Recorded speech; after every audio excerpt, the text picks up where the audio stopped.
Hi, it's Nishi here. Hope you had a really good day. And today, what I want to talk about is one of the ways I deal with financial anxiety in my business.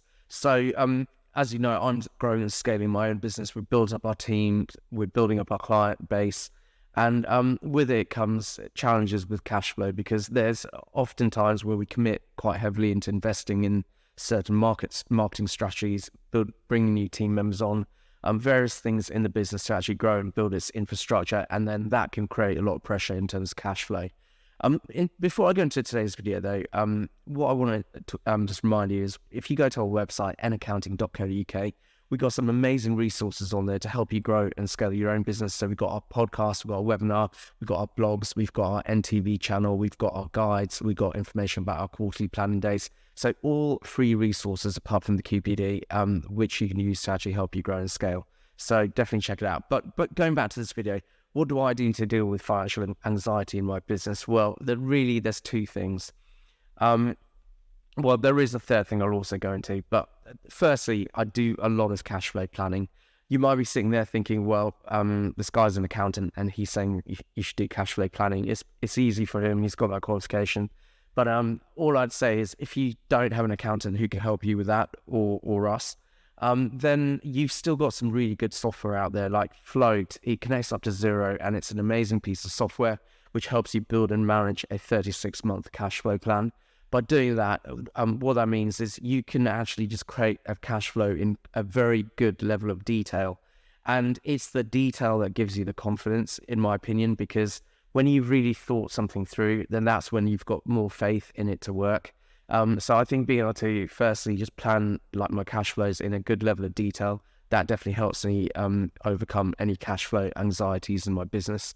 The second thing that is really important, in my opinion, is not always believing in the worst case scenario.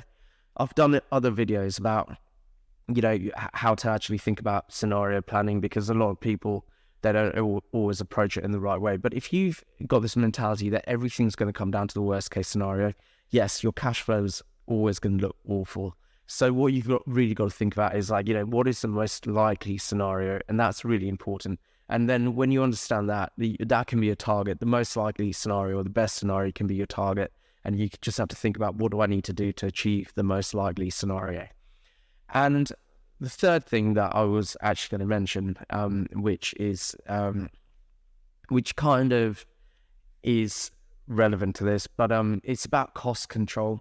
If you start investing in loads of things that aren't necessarily going to get you return, all the nice to have things, then actually you aren't going to feel confident in your cash flows and your finances because there'll be lots of things going in your financial situation which you can't necessarily justify, and that can really damage your confidence in your cash flows and create that financial anxiety. So in your business, you've got to be lean.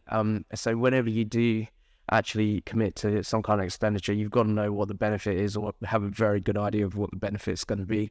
And that's really that third principle, in my opinion, that really helps me come to terms with all the investment that's going out because I've got a very good idea that's going to return for us. So if you found this video useful, I just want to remind you to like, share, follow, and subscribe, and keep watching the series for future videos. And I'll see you at the next video.